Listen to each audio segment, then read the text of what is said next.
Hello and welcome to Film with Family. My name is Zach. And I'm Austin. And we are two cousins who love to talk about movies.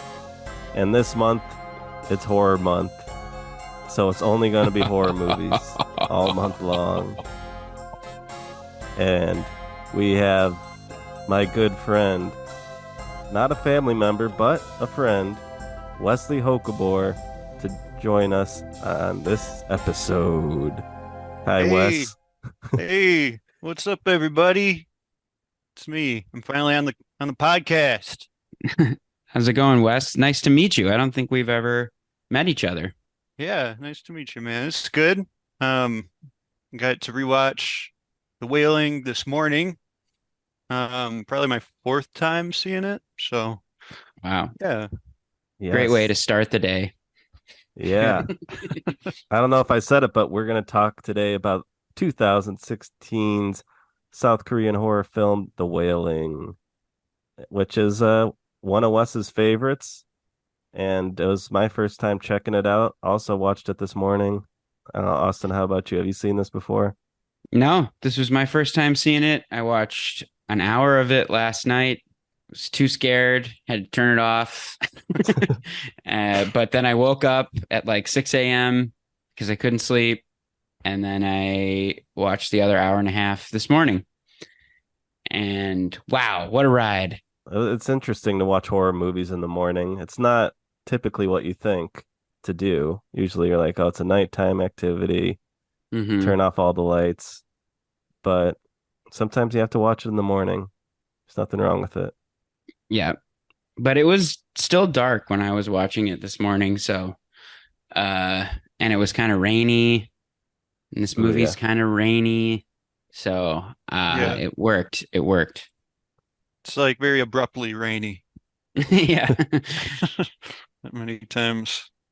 Yeah, that's seems like the tone starts shifting about an hour in too.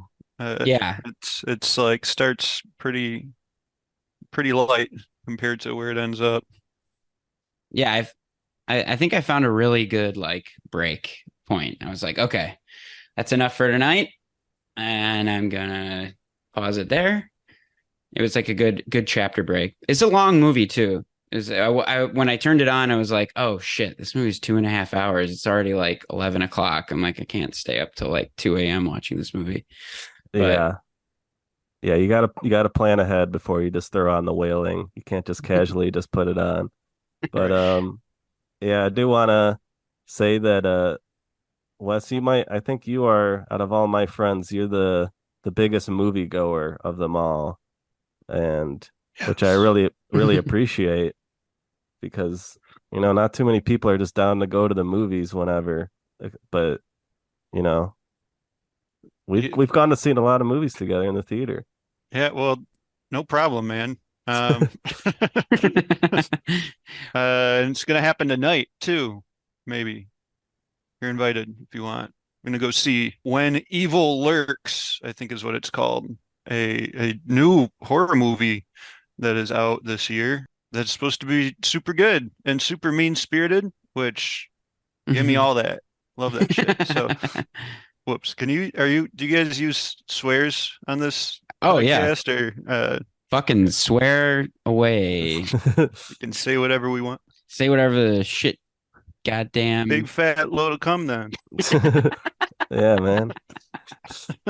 Fuck yeah, I love that shit. But yeah, you decent amount of the movies we've covered on this podcast I've seen with you. I saw Knock at the Cabin with you, and I saw Indiana Jones, Dial of Destiny with you, and Barbie, and Skinamarink. Oh, wow. The list goes on. Yeah, all tens. Those Wow. ones you mentioned, all perfect films. Yeah, I've heard your name, mentioned on this podcast a ton, and Zach talks about you as your good friend. I'm curious. So you live in Detroit as well? Yeah, yep. I'm here in Hamtramck. Zach briefly lived in this room behind me here. The best 2 weeks of his life. Yeah, it was awesome. That's awesome. And how did you guys meet? Like, give me a little rundown of your guys' friendship. Yeah, what do you recall of this, Wes? I have some theories of how our friendship began. I feel like we probably met through Scott, um, mutual friends who I went to college with, but I don't remember meeting you or anything. Those first couple of years, it's like maybe I hadn't like developed consciousness fully, but no memories of the early days with you. Yeah. Yeah, we definitely met through Scott. Scott, who is the drummer of my band, Red Electric Shark, and we went to high school together. But yeah, Scott went to U of M and Wes went to U of M and Lived in your basement for like a weekend in Ypsilanti, yes. till it flooded and ruined all my stuff, and I moved out. Um, That sucks. The worst week of your life. that was that was a rough one, a little bit. I remember we did like a little road trip together, me, you, and Scott to Vermont. And I remember that being like a good solidification of our friendship. I mean, I Yeah, feel like we were like kind of friends before that, but then I felt like we're solid buds after that trip. went to Brattleboro. That's when we became Brattle Bros, Yeah, it was a if you great will. time. I don't really know when we really started watching movies together, but eventually that started happening too. Well, and then we lived together in a legitimate way in Moran Street for how many years was that? 2 or 3? Yeah, yeah, definitely. At least a couple years on Moran Street. We started Yeah. making the Idiots of Moron Street web series in that house. So we were making movies together, definitely watching a lot of movies. Yeah, it was great times. Nice. Like I said, it's been a blur. Do you know when you like start really getting into horror movies? Like, because I think of you as a big horror movie guy. Yeah, I love the genre. I don't remember when. I think it was probably in college. It was like did the David Lynch thing, and it was probably all downhill from there, man. Yeah, I remember like probably Mulholland Drive was like the one that like changed me. Like I went to Hmm. like walked to class in college the next day feeling like everything was weird now. And been seeking that ever since. Did you Well, consider Mulholland Drive a horror movie? Yeah, I think so. I mean, it's got the diner scene is like Yeah, to this day favorite scene of all time, and it's yeah. just like the darkest but weirdest little bit of cinema. at Hmm. The Winkies Diner. Yeah, Hmm. at Yeah, we Winkies. just we just invoked that in our last episode talking about a Disney movie called The Odd Life of Timothy Green. But it's just funny that it's coming back again. But Yeah. I love that scene, and then like just like I don't know, there's like a sickening quality to that movie where it just like it shifts tone, it goes into the box, the tone Hmm. shifts, and much like Twin Peaks: The Return, things get really dark Yeah. and like all the romance is sucked out of the air, Hmm. and then you see the cowboy the second time, and it's yeah, I I definitely think it's a horror movie. Movie scares me so much. Yeah. Or when the yeah, like the little grandparents come out from the bottom of the door and it's like, yeah. Just, just screaming. Yeah, like that's terrifying. I forgot about that bit. David Lynch told the projectionists when he first, you know this, or he like told them to turn it up like a little bit louder than they normally do because that scene is so loud and he wanted it to be so enveloping and terrifying. So yeah, I mean David Lynch definitely can scare the shit out of you, but I don't know why, but I don't consider him a horror filmmaker, even though, yeah, like when we talked about Skinamarink, we invoked uh Eraserhead, and we talked about Odd Life of Timothy Green, we talked about Mulholland Drive. So I don't know, man. Yeah, I mean, I think that he definitely does activate the darker parts of your brain. Yeah, and maybe in ways that like other people don't or like can't. Like it's very hard to imitate him successfully. Hmm. But like the way he can like leave you brokenhearted inside, Hmm. like in like Blue Velvet, some of the darker scenes in that. Um, Yes, definitely. if it's not horror, it succeeds at ways most horror movies try and fail. True. Yeah. What are some other horror movies that come to mind as like some favorites of yours, Wes? I love The Vanishing, which I watched with you before.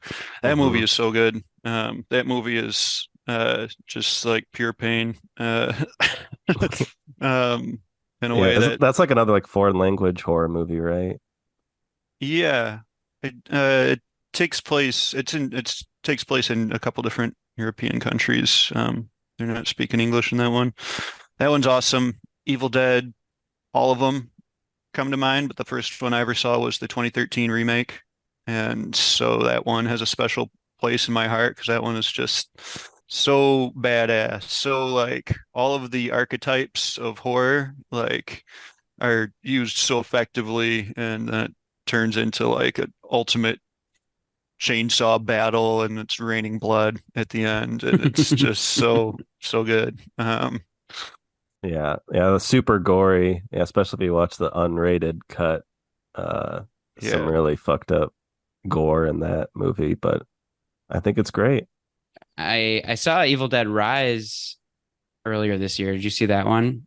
Yeah, liked it. Not as good as probably any of the others, but still good and had like maybe the best title card sequence of all Yes. time. Just so cool. I was like in the theater, like, yeah. When she rises out of the The lake. pond and like yeah, and then Yeah. like the Evil Dead comes up. Yeah, yeah, it's so good. That's like choral music. It's like, oh. Yeah, Yeah. that's So cool as cool. hell. So yeah, horror movies are great. Um, Yeah. I'm glad I have a buddy like you that's enthusiastic about them, so I can go watch them. Because yeah, it took me a while to get me into horror movies. I think Hereditary kind of really was my switching point. Like when Mhm. I saw that movie in theaters, I was like, wait, are horror movies like good? So I kind of avoided them for the longest time, thinking I just was not for me. But Mhm. now I'm getting into them, and it's great. It's so much fun. I think that yeah, that like that elevated like A24 horror stuff is like a lot of good way to get into them. And probably was like one of my entry points as well, like seeing like how good those can be as movies, but then beyond that, like just feels good to watch like this like crazy bad stuff happen to people, like when it's like totally fantastical and like to the point where it's silly. I don't know. It's it's so fun. Yeah. That got dark though. I didn't mean to say it feels No, good to watch bad stuff no, happen. no. I agree. I mean, I think I I I think that the great thing about horror is that it's not real, and you Mhm. get to kind of like see this kind of fantastical world and bring yourself into a place of terror, and then you just kind of are able to look around and go, "Oh, it's not real." And so that's it's kind of like it's like a roller coaster, you know? It's like you're not going to fall off. Speaking of Hereditary, The Wailing is one of Ari Aster's favorite films, apparently. He said a couple years ago that it was his favorite horror film of the last 10 years. So, Yeah, I could see that. Yeah, the Wailing does feel like kind of like high art horror a little bit, or I don't know, it feels kind of like elevated horror, even though it came out 2 years before Hereditary, Hmm. which kind of sparked that term, I feel like. But Yeah.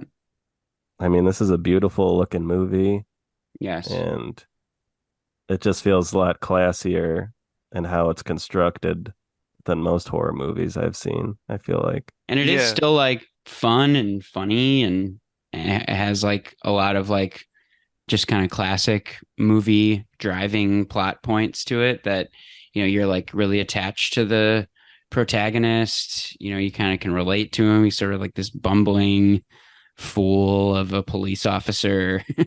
He's fun and funny to watch. So it's not like just like this total darkness that you're shrouded in the whole time. It's like got some kind of slapstick elements to it, which is fun. Yeah, I wasn't expecting the humor. Yeah. And it's cool how like the funny stuff leads into the horror stuff. Like what starts as funny, like by the midpoint or like two-thirds of the way through the movie, like those funny moments like are not funny anymore. Like Hmm.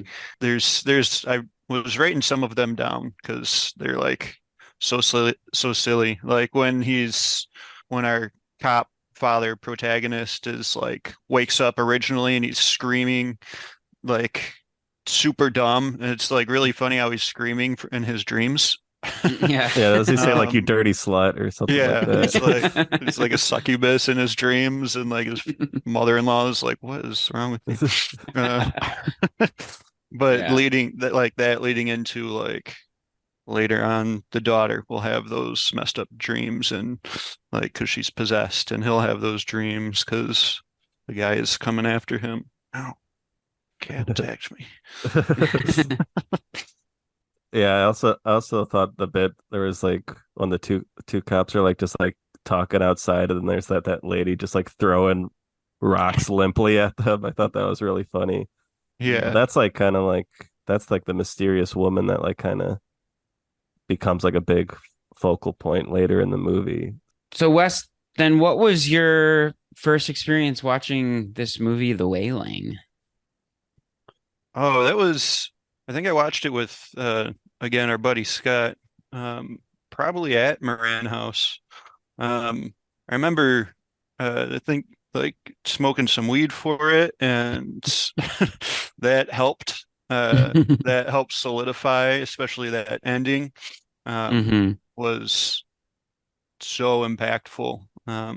And so I loved it back then, was one of my favorites. Saw it again a couple of years later. Don't really remember that watch. And then caught it a few weeks ago with my girlfriend Hannah, and again this morning. And it's it's a movie that like is worth seeing multiple times because it's so weird, and Yeah. pretty confusing. One of the many things it is like a mystery story. And so like Hmm. being able to go back and see like all the different types of foreshadowing that the movie uses in the first hour especially is really cool.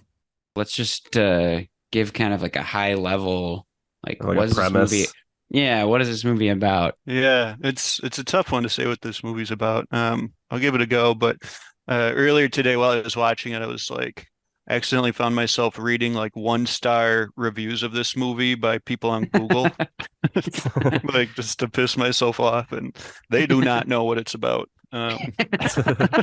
Nor do they care, I assume. Yeah, they would not recommend it.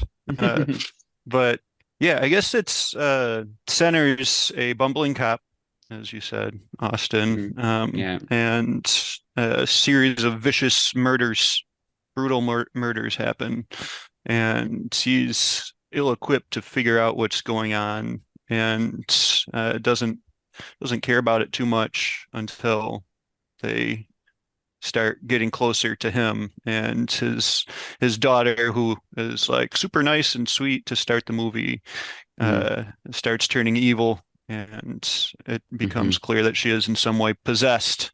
Um, Hmm.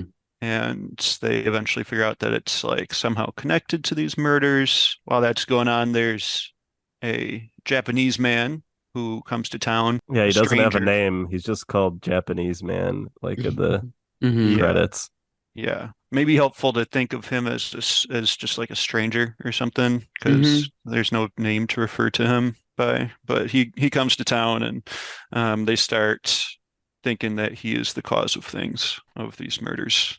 So yeah, it gets a little bit fraught there. There's Hmm. some xenophobia that's worth talking about that is hard to parse, but should Yeah. probably be addressed. I Yeah. read an interview with this director who said that it's not about xenophobia at all, for whatever Hmm. that's worth. He's not trying to show xenophobia as much as otherness and having someone from a different country who cannot speak the same language was part of the Hmm. horror, in his words. Yeah, it did kind of remind me of a movie we recently covered, The Burbs. I don't know if Hmm. you've seen The Burbs, Wes, but it's a I missed goofy it. Yeah. Tom Hanks comedy, but that movie is also about like neighbors in this suburban cul-de-sac and these new like European people move in and they're very suspicious and it's all about this kind of xenophobia and this paranoia kind of Yeah. surrounding it and like suspecting them of evil deeds. And Yeah. so this movie is kind of remind me of The Burbs. Obviously, it's a much more intellectual and better movie than The Burbs, but you know there are some similarities. Yeah. Satan is involved in both. Yeah. It's like, so what if there was a bumbling cop and something really bad was going on? Yeah. Well, yeah, I think it's interesting how he kind of takes a turn halfway through the movie when he does realize that his daughter is affected by this sort of, I mean, this movie deals with a lot of different kind of horror tropes. Like there's possession, kind of exorcist, and then you've got like kind of zombies and, Hmm. like kind of like this kind of diseased zombies that like you don't really understand why they are the way they are, and but they're like, their skin is all like rotting and covered in boils, and it's very kind of horrific. A lot of murders, but you don't Yeah. really see too many murders. You see a lot of murder aftermath, which is an interesting choice. Yeah, like these grisly crime scenes.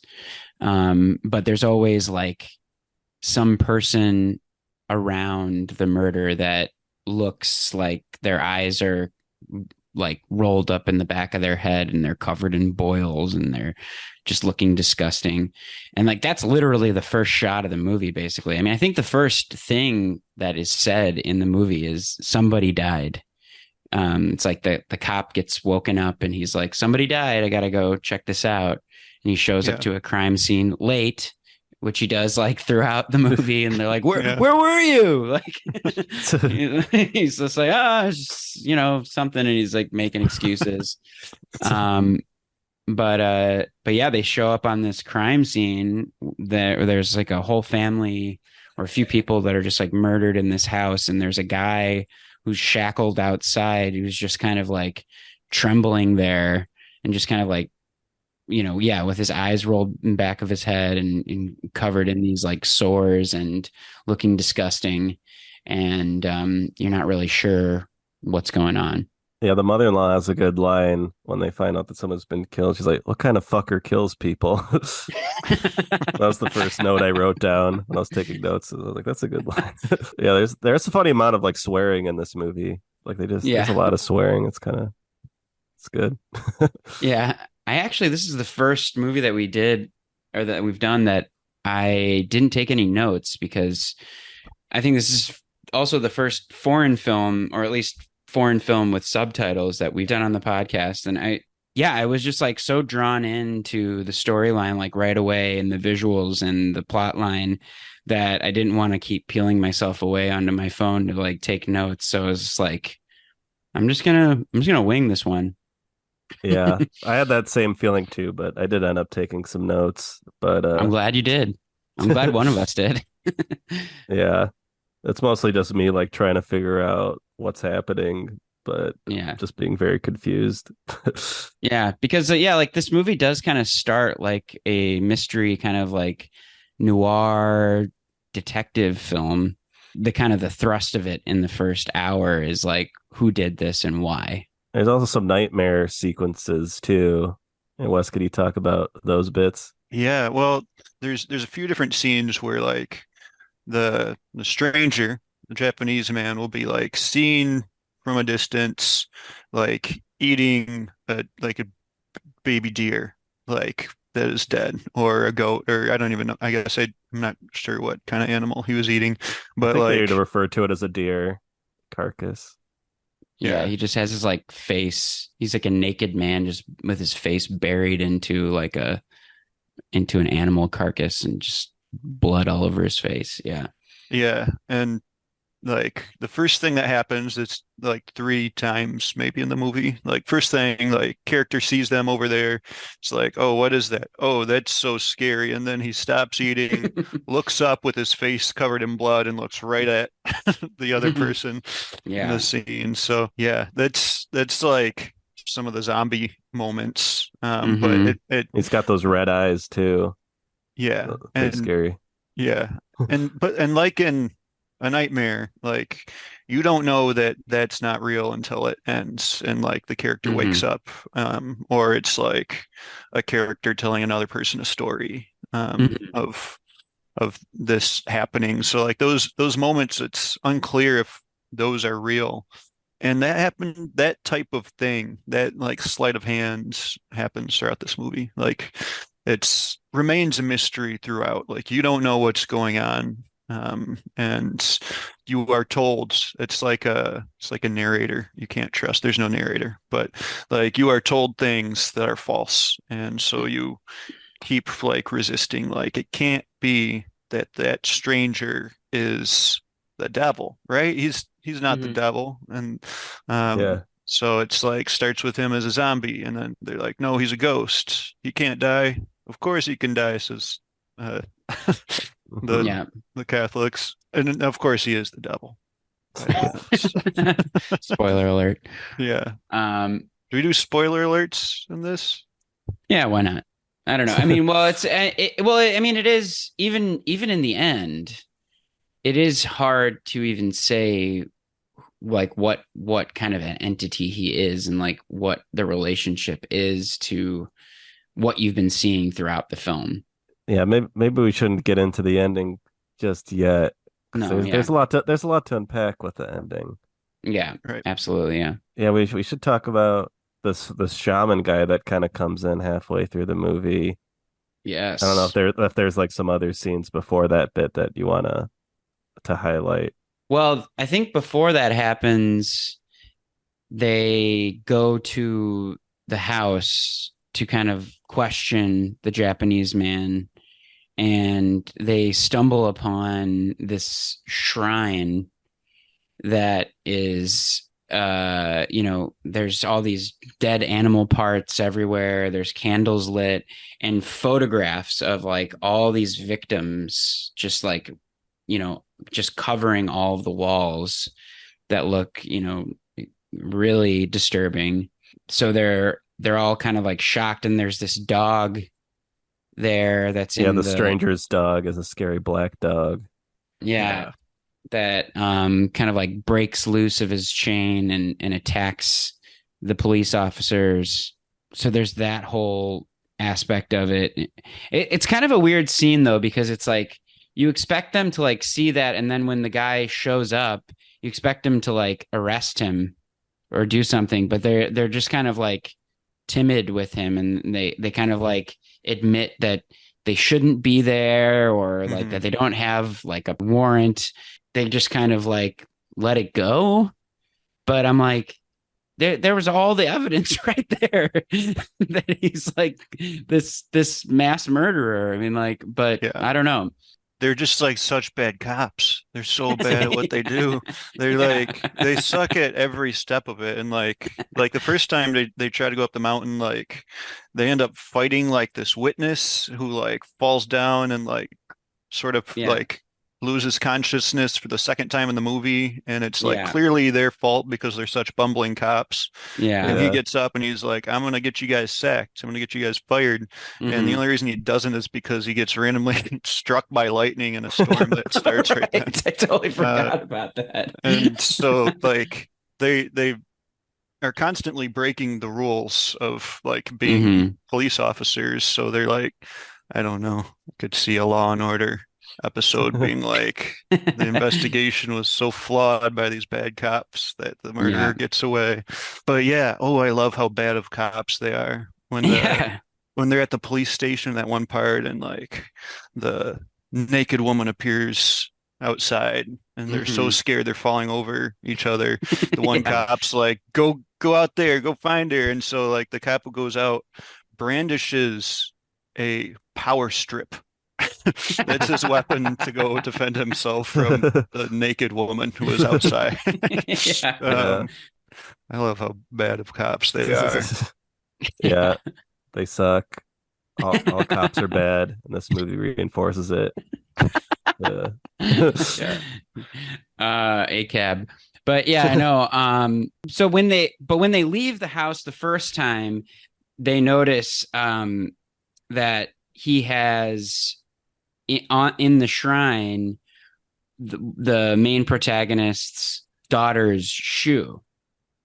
And he takes that home and he goes to his daughter and he's like, what's this? And that's when you see her like really turn from this like sweet little girl. And she's like, the fuck out of my face, asshole. Like, and she's like screaming at him. This is like a 7-year-old girl, maybe like 7 or 8. And like I mean, she is an incredible child actor. Yeah. Like just, I would say as good as any of the actors in this movie. Mhm. Just bringing so much emotion to this film.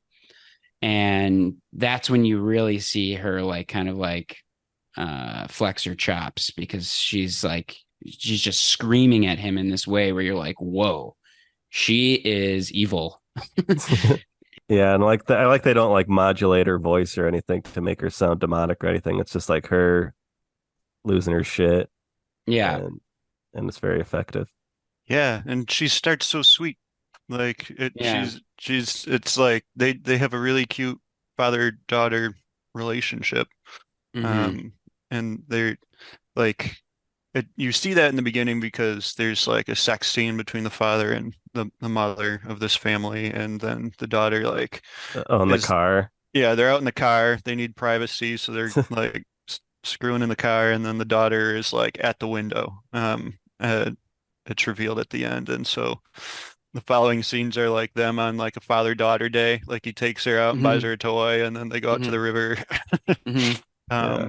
But that scene then turns into them seeing the stranger for the first time who was fishing, or at least the first time that we know about, because it seems Hmm. like at some point there is some interaction between the stranger and the girl. Hmm. Um, but it's not shown and it's unclear what shape that takes. Yeah. Yeah. The first shot of the movie is like the stranger like putting a worm on the hook. Like Yeah. that's like how the very beginning of the movie. And then Hmm. like before that there's like a kind of an ominous quote about ghosts and like having flesh and blood and stuff. Hmm. Um so yeah, right from the beginning this movie's already just making you kind of feel uneasy and like what's going on here. But it all kind of feeds into the themes that get brought out later. So it's good shit. Yeah, and then after the girl freaks out on him, I think they go back to the stranger's house, but he brings his friend who's a priest and knows Japanese. So he like kind of brings him so he can translate to the guy and basically just like yell at him and be like he goes back there to try to find the evidence, but all the evidence is gone. He burned it. Hmm. And he's like I don't know. It's just like a really funny scene where like the translator is very timid and like doesn't want to like swear at him or like, but like the guy's like, "What the fuck did you do with my daughter, you son of a bitch?" And like he's like, "Say every single word to him exactly as I say it." And the guy's like, I can't really say that." Yeah. He's just like, "Please tell the truth." Yeah. um, he just doesn't he kind of doesn't give him anything, and then he just like starts just like destroying his house Hmm. and the dog freaks out again and attacks him, like scratches his face pretty bad, and he kills the dog with a pickaxe. A lot of violence towards animals in this film. So Yeah, no animals were harmed though, except that worm. Apparently, that was real. yeah, You got confirmation that those are real worm. Yeah, it's on IMDb. It's like the first. that worm had it coming though. It says no higher animals, and then in parentheses, the worm in the beginning is per definition not a higher animal. Were Okay. harmed in the making of this movie. Animals scenes were done after consulting with animal trainers and under observation. So, Yeah, that's good to know. yeah. No higher animals. There is Yeah, the shortly after that you see the goat hung up and its intestines like are Yeah. all gutted out. Uh, Yeah.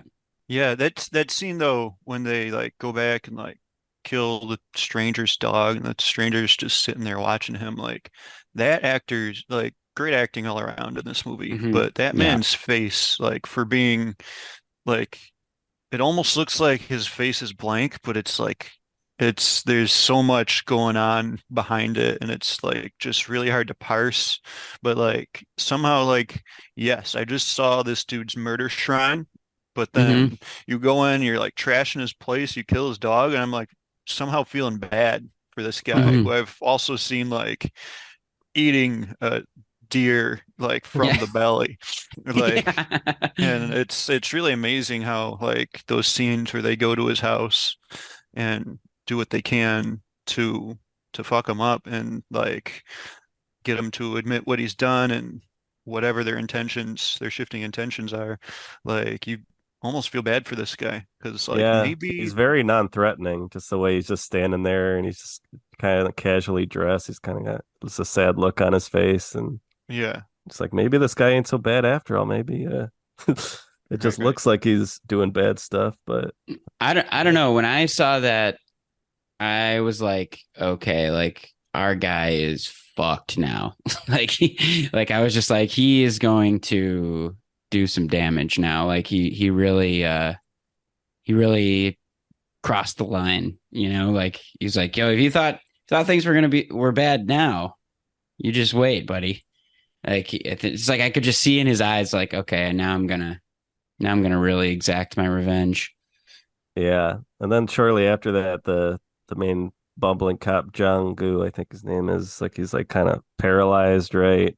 For some, Right. he's like he can't get out of bed, and then he ends up like getting acupuncture or something. Mm-hmm. That leads it to like the his daughter ends up like killing like a stranger or like somebody that was like kind of babysitting for her, right?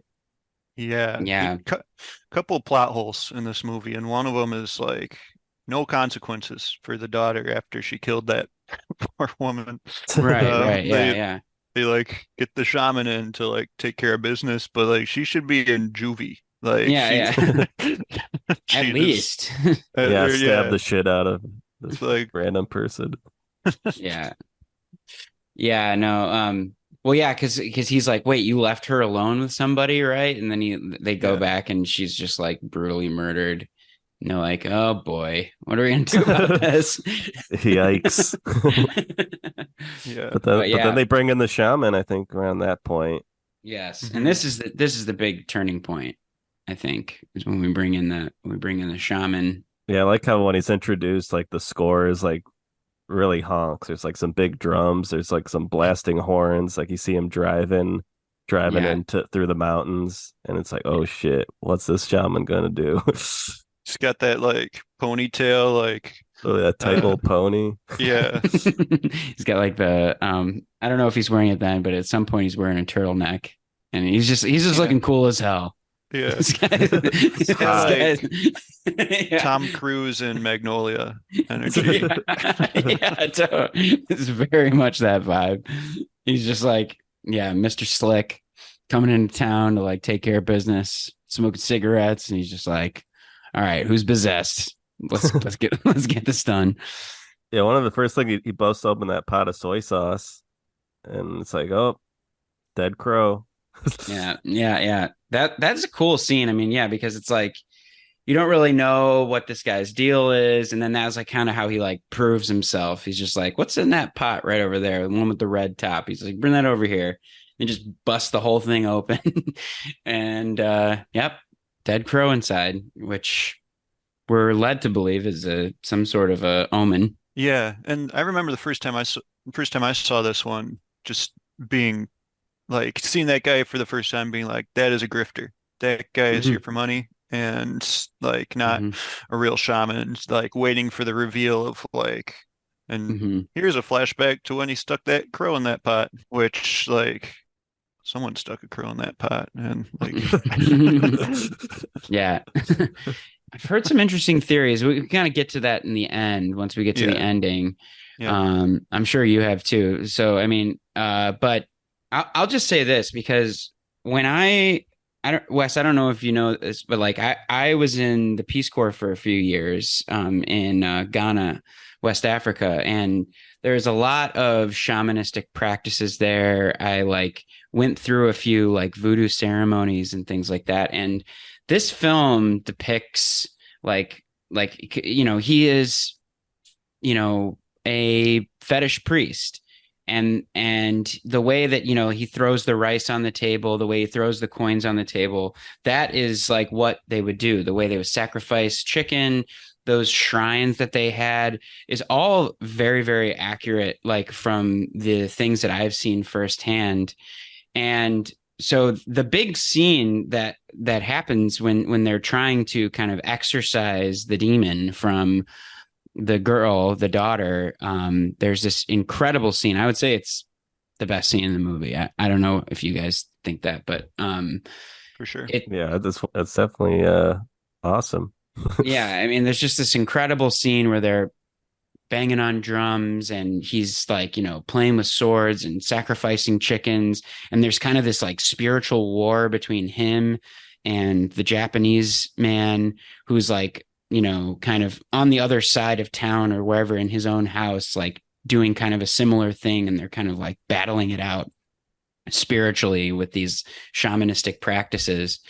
Yeah, And it's also cross-cutting with the daughter too, who's like kind of like right. writhing in pain.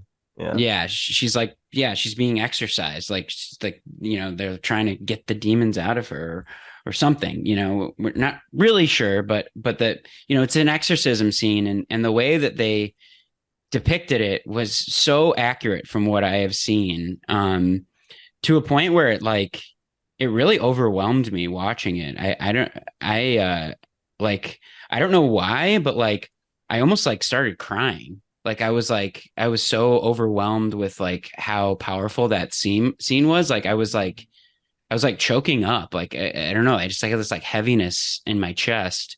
But this was in Benin, which is by many accounts like the home of voodoo, in Ouida, Benin, which is basically like on the coast of West Africa.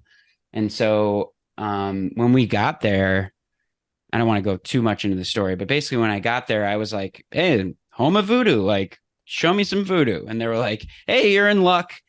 This is like office hours for our voodoo priest. Like anybody can go and say hi." So we went over there, me and my two friends, and we just kind of sat in on a ceremony. He's smoking a cigarette, and he put like this gunpowder kind of like on these voodoo dolls, or I don't want to say they're voodoo dolls. They're basically like just like dolls that he kind of strewn across the shrine, and like was like flicking his cigarette in the cigarette butts like at the voodoo dolls, and like exploding this gunpowder, and like using this talcum powder to like kind of blow on the objects. Beforehand, he like took like this pigeon and sacrificed this pigeon, like feeds it alcohol, and then like slits its throat and like puts the blood on the shrine. But anyways, like so like I've seen this stuff. When I was watching this movie, I was like, I don't think I've ever seen a film kind of like depict a ceremony like that, and like it's not bullshit. Like it was very accurate to like kind of shamanistic practices. So sorry, I don't mean to like take derail the conversation on the wailing, but I just want to say like that scene really affected me. Yeah, no. And I like I said, I was reading some interviews with the director, Na Hong Jin. I don't know if we've said that yet, about this movie and other things. And he is asked about like that crazy intense like ritual scene. There's like two really awesome ones, and the second one is um the more affecting, louder of the two. So if someone asked him like, how did he want to affect his audience? And his response, I think, is pretty interesting. I'll read some of it. He says, in an attempt to find primitive religions that still exist, I traveled to many Asian countries, including Korea, to collect information.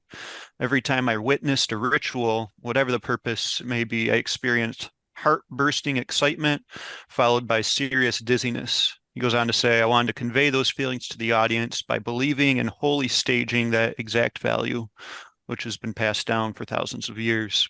The music used in the sequence is played by actual shamans, and all the actions played are the same as in the rituals of exorcism performed in real life.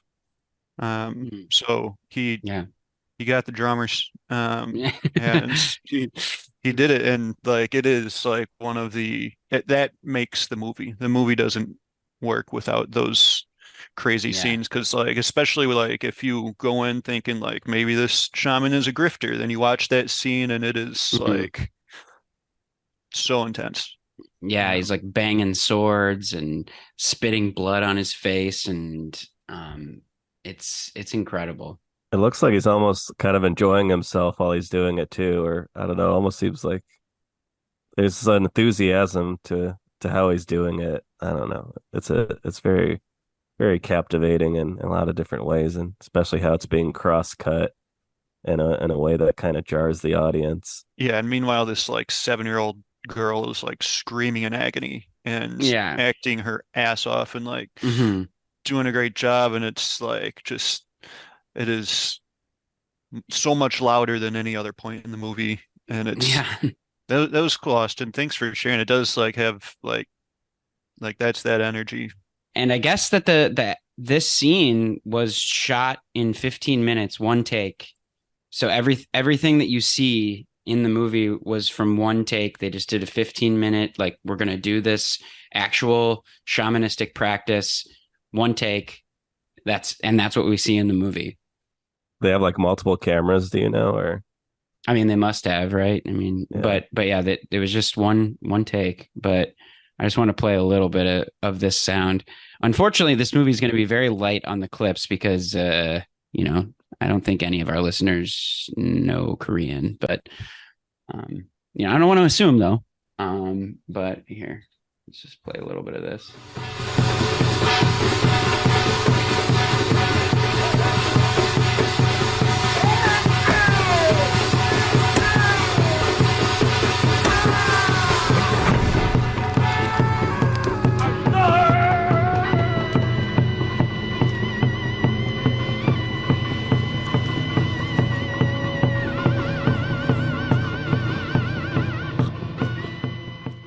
Yeah, scene fucks. So good, so good. Whew. Love this movie, man. The only other movie that I've seen that kind of depicts like voodoo practice in that way is this movie called Perdita Durango. That's actually it's actually exists within the Wild at Heart world. And it has Benicio del Toro, and he plays this like voodoo priest. And Wait, it's there's an extended Wild at Heart universe? yes, yeah, Didn't no, even know that. anyways, I think we're going a little too far into this voodoo stuff, but it is the coolest fucking shit. Like it is just it's the best part of the movie, and I was just like overwhelmed watching that scene. yeah, I do like before they do this death hex, as the shaman calls it.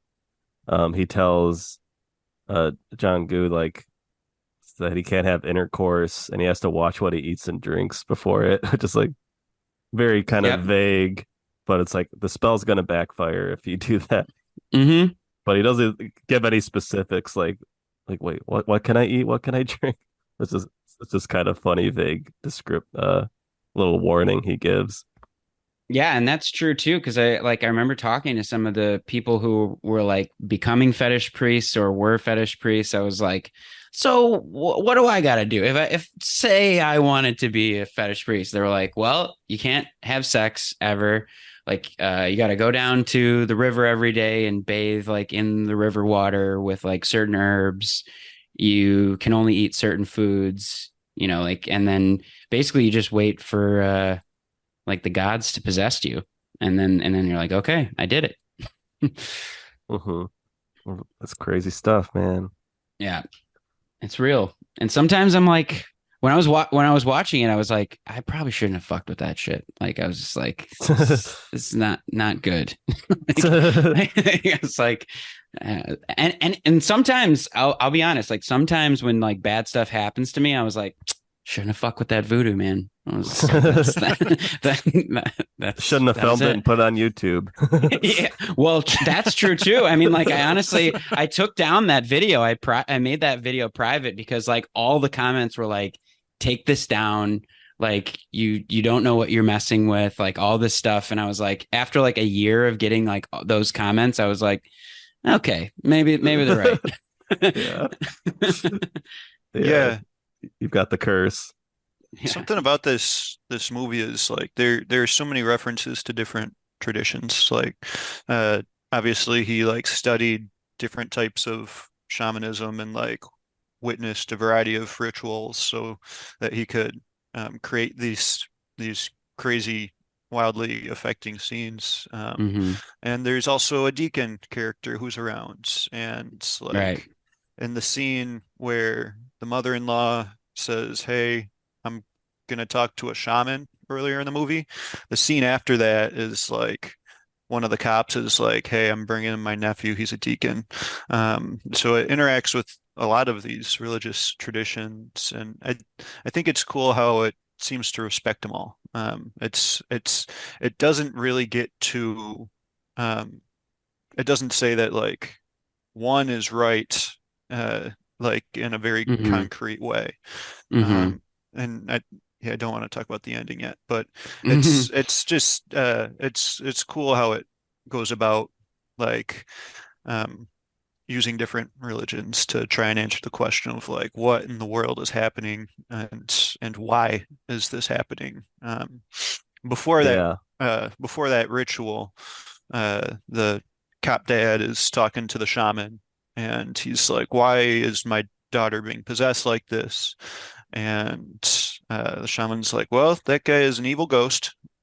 So just know that." Uh, Yeah. but he's like, He's "Okay, but like, what?" but I can see him. He's like he's a Yeah, regular guy. yeah. Which like normal reaction, like he doesn't look like a ghost. And the shaman goes on to say, I think a really important part of the movie is when he is his response. He's like, consider a fisherman. He doesn't know what he's going to catch. And that Hmm. is like, then shows you that that very first scene was foreshadowing of Hmm. like, why is this happening? Yeah, she just took the bait. Yeah, she was Yeah. the one who took the bait. Another thing that the director said in this interview was he made this in a time of his life where he was a lot of his acquaintances and like close friends had been dying. And so this Mm, is like him, like the questions of like, why is this happening to me? Um, mm, in part, it's like it happens to everyone. hmm, It's like moving its way through this village, and the question is can be answered in different ways, and different characters answer it in different ways, and it's not clear if you can even trust the shaman when he says that. But the fisherman doesn't know what he's going to catch when he casts his bait. I think that that's uh, one of the important pieces of the theme of this one. Yeah, yeah, I'm glad you pointed that scene out. 'Cause, yeah, that scene was like, oh yeah, this feels important here, and just yeah, comparing it to fishing was like, yeah, yeah. I didn't even put that together with the first opening scene. hmm And that's when the daughter first and father like they're on their father-daughter fun day pretend like you didn't just see me having sex. Yeah. They see the stranger across the river or lake fishing, Yeah. and maybe that's when it happens. Yeah, and there's also the talk about, later on in the movie, like being a rat in a trap. Like there's a lot of like things like being baited into something where you get caught.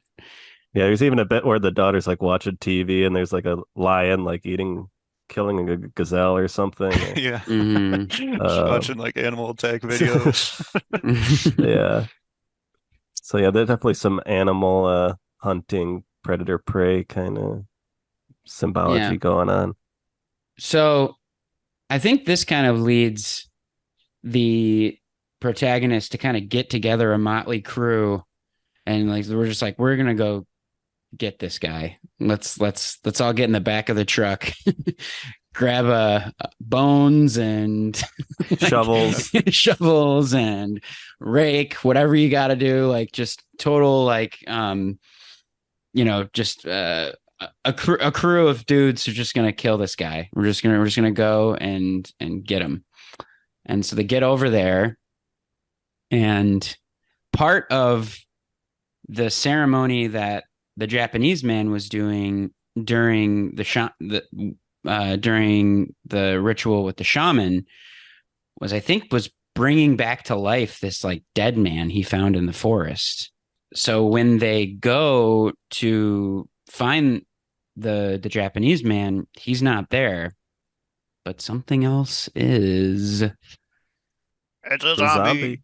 zombie. It's this fucking zombie, like just straight up like George Romero zombie.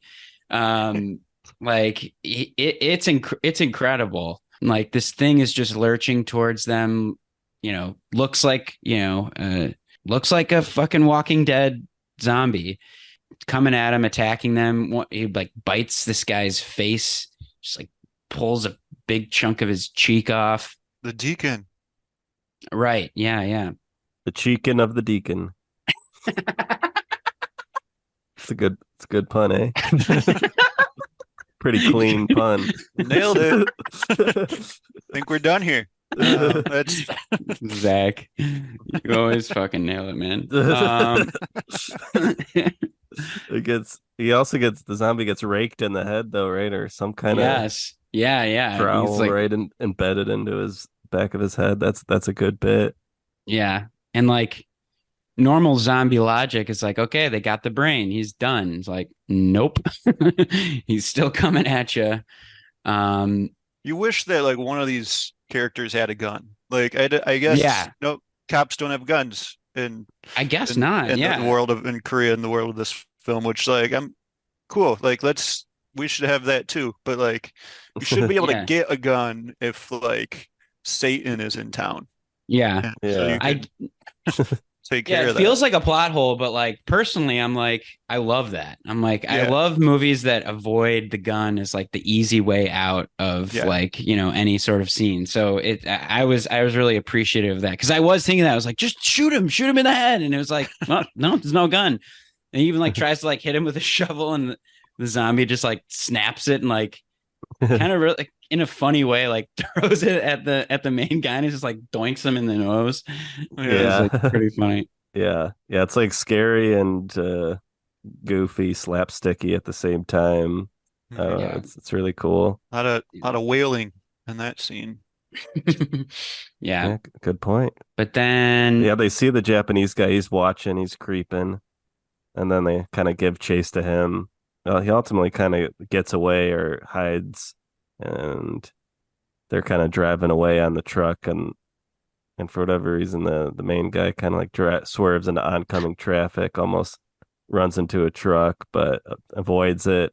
And then while that's happening, like something crashes right onto the windshield, and turns out it's the stranger, it's the Japanese man. He just fell right on their car. because there's a whole chase scene of the Japanese man where he's like kind of hanging off the side of a cliff. So I don't know. They kind of give up on trying to find him, but he falls off the cliff. And I don't know. Do we want to kind of like speed ahead to to the ending here because I mean, there's like a few little things in the middle there, but Sure.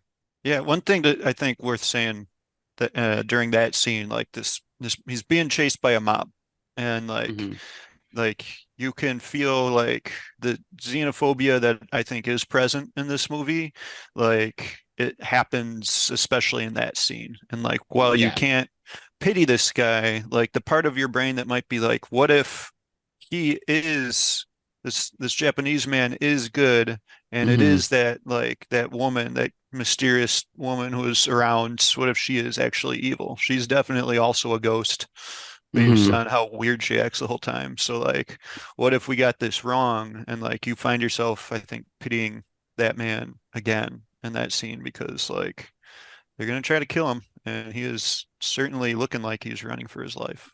Um, Yeah, and they refer to him as like the Jap, and yeah, mhm, there is this like long yeah, history of, Japan like was colonized South Korea like long like in the 1910 or something, like before World War II. So there's like some entrenched history that I don't really know too much about, but mhm. there is tension between South Korea and Japan. So like, I feel like this movie kind of touches on that Yeah, a bit. yeah. Yeah, definitely. But I don't, yeah, it doesn't, it's not like overt, but because I think that, yeah, yeah, I mean, it's hard to avoid it because they definitely are like all these weird things are happening in town because this guy just moved in, and he's like this Japanese man that nobody knows. So yeah, it is definitely fraught with some xenophobia. Like we can kind of zip ahead to the ending. Like after the Japanese guy seemingly has been killed, yeah, the his daughter like is better, right? And she's like they have that scene where the father and the daughter, and she's like, "Are you okay?" And she's like, "I'm okay," and they're crying. That's a pretty emotional scene. Hmm. yeah, more good acting by that girl Yeah, in that scene. Yeah. good acting by the dad too. You really feel his pain and relief to see that she seems to be all better now. Yeah, I don't even know how to describe the what the ending of this movie is. I don't know if Wes could give it a shot. Yeah, sure. Like, because I've been thinking about this, and I think it's really interesting mix of like both being sort of open-ended and having like a firm answer. In the end, the dad is outside of his house and he wants to go back in to check on his daughter because the shaman has called him and told him that he was wrong, that the Japanese man was actually trying to protect them from the mysterious woman, and that she is the evil presence, not the stranger. Oh yeah, And and like right before then, though, the shaman he is walking to the protagonist's house. What? How do you say his name? Like Jong-gu? I want to say like Jong-gu is like the main guy, the yeah, police officer. You just call him Goo. You're going to his house, and and then he stumbles on the woman in white, and his like nose starts bleeding like a lot. Like it's just like a fountain of blood coming out of his nose, and then he just like starts puking blood. yeah, And that so seems that so good. yeah, it's really, really graphic and like very insane. Way more Um liquid than you could ever imagine coming out of somebody's face. yeah. And so then that makes you, I mean, that like subverts your thinking again because you're like, oh, so this woman has some kind of power over them as well. So maybe she's the one that we should be worried about. And then yeah, and then he's like driving away, like terrified. He gets kind of like attacked by locusts. Like locusts start like slapping against his windshield. And I think that's when he calls him and he's like, I was wrong. Like that guy, the Japanese man, he was a shaman as well, and he was trying to protect you. And it's actually the woman in white who we need to worry about. Yeah, and so dad's outside, uh, and the woman in white appears to him, and she's like, "Don't go in that house because if you do, your whole family will die. If you wait for three roosters to crow, then you'll be okay. But if you go in there," and so he is torn. He is getting completely opposite directions from these two mysterious people who he's not clear if he trusts them. He doesn't love the shaman. The shaman like really messed up his daughter emotionally in that one scene. He also believes that he himself saved his daughter by hitting the stranger with his truck and killing him. You don't know who to trust as a viewer. You don't know who to trust. The bumbling cop doesn't know who to trust either. Meanwhile, the deacon has gone to investigate a strange light in the distance, I think near the stranger's house again, and finds himself in a cave lit by candles, and the stranger is down there, sort of like recovering from, I guess, being hit by a car and all that stuff. Um, Getting dumped off a cliff. yeah. And then he goes home And he goes home. before the third rooster crows. Yeah. And as he's walking up to his house, you kind of hear a rooster crow, the third rooster crow in the background. And he walks in, and his family is brutally murdered, much like the family in the very beginning of the movie. A lot of family murder in this movie. Film with family. Murder your family. But This whole movie is leading up to it, and you're like, what's going on? And then it cuts back to the deacon. Simultaneously, the little girl like kills her dad and has killed the whole family, and it's crazy. And then it cuts back to the deacon. The deacon's in the cave, and he's like, "Just show me what you really are, and I'll leave you alone for sure." And he's like, "Oh, you're gonna leave me alone? Well, here's what I really am."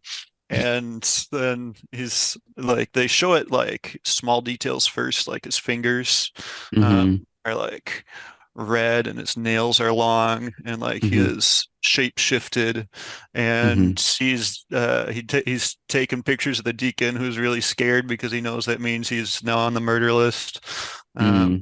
And then he takes the camera down, and he's fucking Satan, man. He's the devil. Yeah, he's got the horns and the yellow eyes and fangs. Yeah. He's so scary looking. Yeah. Oh man. It is probably the scariest looking devil I've ever seen. I can't think of a scarier devil. The devil in Tenacious D is pretty scary. Dave Grohl. Yeah. No, yeah, this devil's really freaky, and yeah, just like him taking pictures is another creepy factor to it. Yeah, like an old 70s film camera. You know, it's cool that he has hobbies. The devil is a photographer. It's got a Minolta. I got a Minolta. But you're the devil. Yeah. Hope not. But yeah, man. And so like during this confrontation, the stranger's like, "Well, Deacon, what do you think I am?" And he's like, "I think you're the devil." Because that's what he is. And he's like, "So what are you?" And he says, "Well, you already said it. I'm the devil." And like quotes him, but like doesn't go so far as to say, "Yes, I'm Satan. I'm the Christian one." It's like, to me, it's a little bit unclear if he is like Satan, or if he is like, if the devil's presenting himself in that way because he's talking to a deacon, and really he's just like an evil ghost or a demon of some sort. Yeah. It could take any form he wants, right? Kind of thing. So this movie, like I like to read it as the devil because, wow, he's so scary, but like it's open-ended too. Like there's a possibility that these are still just not even supernatural occurrences, because buried in the plot, you hear about it like 3 times. They're worried about some like mushroom infection that's gotten into the food. And Hmm. there's like a shot of a news story of like the guy who like did the mushroom infection in all the food has been caught. So like Hmm. maybe everyone's just tripping on these mushrooms.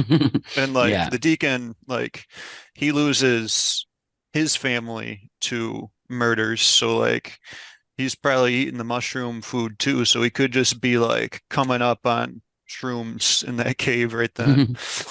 Yeah. Like Well, he the also movie, was yeah, bitten by the zombie, so it's like maybe this is like right. this is the fever dream of somebody who's turning into a zombie too. Like, I don't know. Hmm. Um, but yeah, there's one other little twist with the shaman where Right. we see him kind of unloading his car that's filled with all of his fetish dolls and all the things that he used at the ceremony. But there's also this box that's filled with the photos of all the people that have been murdered that have assumingly been taken by the devil. um, so, um, so it seems like that shaman was also in cahoots with the devil. He wasn't trying to protect them at all. Yeah. I didn't really pick up on that when I saw it, but yeah, like I watched some YouTube videos like, oh yeah, the shaman and the Japanese stranger devil man are in cahoots. And I was like, oh well, That's what the woman says too when she's like, "Don't go to that house or your whole family will perish." She's like, that shaman was working with the stranger and like they're doing this together for some reason. Yeah. And so yeah, that final detail seems to prove that she was right. so how come like when they're doing the death hex ritual, like the Japanese man, he like seems like he's getting like harmed himself. Hmm. Like, how is that happening to him if like they're in cahoots with each other to fuck up the daughter? Then like, why is he getting fucked up? Yeah, that's unclear to me as well. Yeah, it's I think like that is like super ambiguous, but Hmm. the outcome of his like while that crazy ritual scene is going on, like the stranger is off doing his own ritual where he's like killing chickens and like beating on his own drum in front of a shrine of like a dead man in a car who once Mm-hmm. the stranger like goes down, it's unclear if these rituals to me are even connected or just happening simultaneously. Hmm. But his ritual causes the guy to be undead. Yeah. Um, So maybe it's like he was kind of I think there is a theory that the two they you're meant to believe that the two ceremonies are like this like spiritual war, but actually they're just yeah, two completely separate ceremonies that are happening. Like one is the shaman actually trying to remove the protections that the woman in white has put on the family. So actually, that crow in the soy sauce was actually a protective tool. Like it was Hmm. like it was a way to like protect the family from the hex that has been put on them. And so the That the shaman the is, woman put the crow there. yeah, that's a theory, and that he is actually there to try to like remove those protections. And maybe the stranger, his ceremony was to try to protect himself from everybody else by like raising from the dead this zombie. And maybe that just like kind of like weakened him by like giving this other entity life. Hmm. Um, Kind of an ET kind of thing. Yeah, yeah, it sucked his life force. Yeah. is there a dead crow in soy sauce in ET? There should be. If there isn't, there should be. um, But Yeah, yeah, like the last shot of the movie is like you see like the dad, the bumbling cop dad, like kind of like dying, but he's like having like flashbacks to like happy times with his daughter and like saying how he's gonna protect her. But mhm. he clearly hasn't. Yeah, he screwed that up big he's time. failed. And that's how the movie leaves you. Yeah. So it is a very dark ending, which I thought was, even though it is confusing and ambiguous, I enjoyed the ending just because it Yeah. is. I just like it when kind of when evil wins a little bit, like kind of like Yeah. the end of Twin Peaks season two when Hmm. Cooper is like possessed by Bob, and it's just like the most fucked up darkest thing has happened, and you just Hmm. have to sit with that. Yeah. Yeah. And I guess there is a deleted ending. Did either of you see this? There's a deleted ending where like the Japanese man is sitting on a bench and like he's like offering candy to this like child, and then like the mom takes him away. I didn't see it, but I read about it. And the mom takes the kid away, and then the shaman pulls up in his car, and like he gets in the car and they like drive off together. So it's like kind of like explicitly says like, yeah, they're like a team. They're Um, buddies. yeah, they're going on a road trip. It comes. I smell a sequel. The devil and the shaman. The Wailing 2. The devil and the shaman. I Yeah. would. I would totally watch that. Yeah, Yeah. dude, where's my car? Buddy comedy. Yeah. I mean, I feel like it doesn't really need that to like prove its point, and like it does seem like those two are together, but like I preferred the ending like where they're not like hanging out, like they're Yeah. like where the devil is like still more esoteric, and like they're working together and shaman's getting rich off of this business, but Yeah. like maybe not like boys like that, but Yeah. I like the idea that they're like kind of connected spiritually, like that they're just kind of like talking to each other telepathically. He's just like living in this cave, and the other guy's on his road trip. Mhm. yeah, the ending is hard to parse, and it remains ambiguous. At least it does in my mind, about Hmm. what's going on. And you can, and I guess like for me, the explanation there is like what this director was going through in his personal life. Like Mm. when you lose people like that, you want to know why, and you can Hmm. ask. But you can look to a bunch of different traditions and try to get answers in these other ways, but like sometimes it's just like it is just inevitable. Like that cop maybe like flipped a coin and decided to go in and like try to protect his family, but like it could just have the movie could have just as easily been like, no, actually that was the wrong move. Like the woman was the evil one. Um, there's just sometimes there's just no real answer when there's that type of tragedy going on. And so Yeah. so it worked on me, man. I think Mhm. it's very affecting, and yeah, Yeah. Do it's you like it more on like rewatches? I think maybe I already said that, but yeah. Just and because there's like so many details, so many like little things that you see going on, like I was thinking a lot about like the food. There's a lot of eating that happens in this movie, and like there's Hmm. like the main cop is like snacking all the time, and it's like nice, and it's like he eats with his family, he eats with his friends, and then there's also scenes of like his daughter gets possessed, and she eats every last bit of food in the fridge, and Yeah, that's a like crazy scene.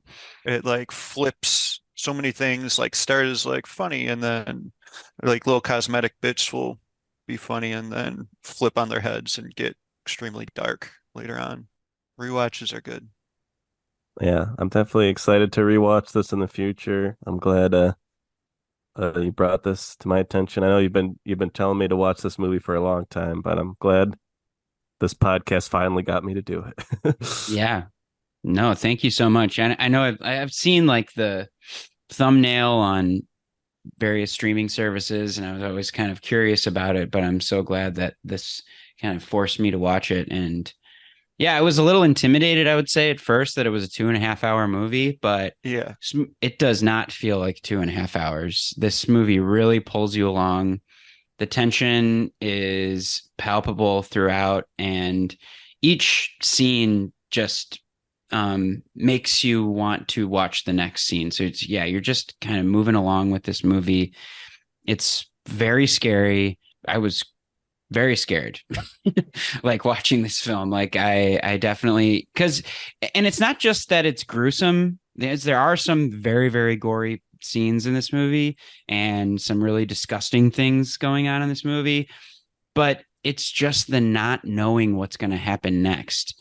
And like when you see that first thing in the very, like that decomposing guy in the very first shot of the movie while the credits are still rolling, the opening credits are still rolling, you're like, this is the beginning. Like you're like, oh my God, there's 2.5 hours of this. Like what are we in for? So that part of it was very yeah, terrifying. And it's also very funny. The acting is incredible. Um, I mean, I can't really say a bad thing about this movie. I want to say it's kind of a masterpiece. Like it really is a incredible film.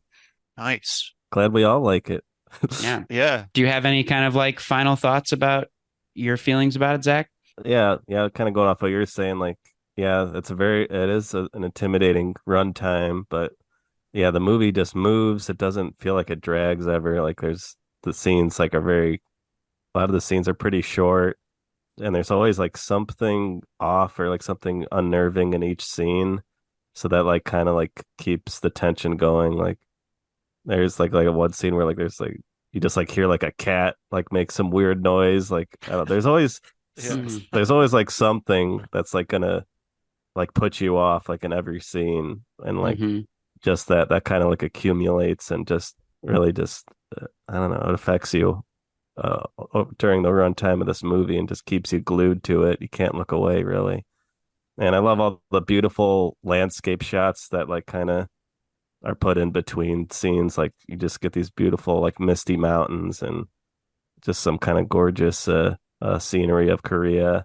I really like that. It's good for the tone, the vibe of the whole thing. Yeah, it's a great movie. Scary stuff. The devil's in it. You can't complain. Yeah, thanks so much for choosing this one, Wes. Love it. Yeah. Yeah. Thanks for having me on. This was fun. I've loved this movie for years, and Hmm. feel like uh on like lists of like great horror movies, it's not high enough. It needs to be Yeah. way up there. It's like for sure one of the best horror movies I've ever seen. Just a great one in general. So, Yeah, um, Yeah. it's like you were saying, I feel like saying like elevated horror is like a kind of a dirty word now, yeah, but like, but it is. It's a very sophisticated film. It really has a lot of dimensions to it, and I think like the hallmark of a good horror film is that it's like sticks with you, and like this movie is going to stick with me, and I definitely want to see it again. I think it's definitely worth a rewatch. hmm And yeah, another example of a great South Korean film. You know, you got Park yeah, Chan-wook, you got Bong Joon-ho, some of the best filmmakers currently working, and now I want to check out more Na Hong Jin movies. They're sipping on the genius juice over in South Korea. Some great movies. Yeah, absolutely. Hey, I like watching good things happen to people too, not just bad things. I love the What's your Paddington favorite happy movies, man. movie? Um, uh, See, you don't have one. uh, like I said, Paddington, Paddington 2. Did he Um, actually watch those? no, I haven't seen Paddington 2. I gotta see that. People keep talking about how great Paddington 2 is. Yeah, I'm a yeah, big Paddington 2 defender. Well, everyone loves Paddington 2, so it doesn't need defense, but I guess right before we wrap up, you got any Halloween plans? You dressing up this year? was thinking about like finally biting the bullet and like ordering the Spider-Man costume that I've been wanting from Amazon. For years. Do it. Yeah, I'm not like a Spider-Man fan, I wouldn't say, but like I've been eyeing these costumes for a while, so I think I should do that and Do it, see where man. that takes me. Yeah. Wes, thank you so much for coming on and showing us the Wailing. Not to be confused with the whale. Yeah. Yeah, Wes this is still like a hasn't seen the prequel whale. for the whale. This was Oh my Uh, gosh. That's yeah, thanks good. for having me, guys. Good shit. Yeah, and now you're part of the family. That's how we do it. yep. As soon as you come on the pod, that means you're part of the family. So Wes Yep. Weifler. Yeah. yeah. Friends or family too. Well, Austin's a Pruett, so you can choose if you want to be a Pruett or his Weifler. Or or you can be what your last name is really cool. How do you say it? Holkeboer. Holkeboer. Yeah, I want to be a Holkeboer. I think I'll Yeah. do that. Hey, you're welcome. I'm thinking maybe I'll do like a hyphenation situation, like a Holkeboer Pruett Zweifler. We would Cool. love that. We want to thank our listeners for tuning in to this episode. Make sure to subscribe and rate the podcast wherever you're listening to it. And make sure to follow us on Instagram and YouTube and Facebook at Film with Family. And if you'd like to send us an email, send us an email at filmwithfamilypodcast@gmail.com. Let us know who you think is the devil. And if you want a real scare, follow me and Austin on Letterboxd to see what we're watching in real time. Zacharyzweifler and Austin C. Pruett are our handles. We love the scary movies. And we love our family. Sure do. All right. Peace out, Wes. Peace out. Thanks, guys. Good luck sleeping tonight. Thank you.